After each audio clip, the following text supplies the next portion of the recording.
여러분 안녕하십니까? 1월 24일 금요일 MBC 정오뉴스입니다.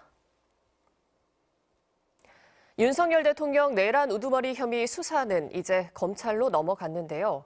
검찰은 그간 수사 내용을 토대로 윤 대통령 수사에 본격 착수했습니다. 서울중앙지검에 나가 있는 취재기자 연결합니다. 박솔립 기자, 검찰의 수사 계획 어떻게 되는 건가요? 네, 검찰은 일단 윤 대통령에 대한 구속기한을 한 차례 연장하겠다는 방침입니다. 이르면 오늘 중으로 법원에 연장 요청을 할 것으로 보이는데요.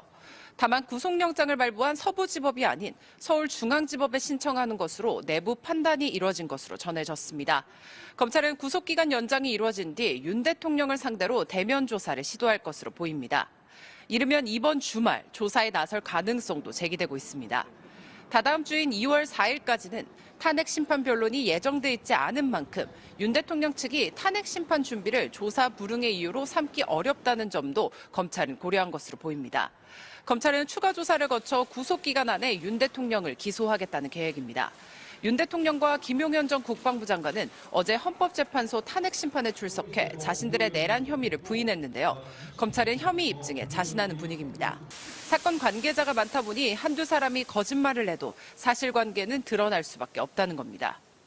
네, 윤 대통령 조사 준비와 함께 검찰이 관련 수사도 계속 진행하고 있는 거죠?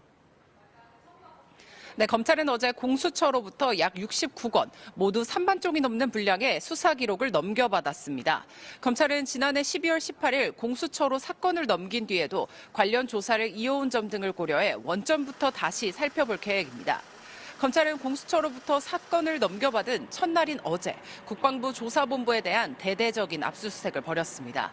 윤 대통령과 김 전 장관이 부인하고 있는 정치인 등 주요 인사에 대한 체포조 편성과 운용을 밝히기 위한 강제 수사였습니다. 오늘도 관련 압수수색을 이어나갈 계획인데 윤 대통령 내란 우두머리 혐의 수사에 대한 의지는 분명한 것으로 보입니다.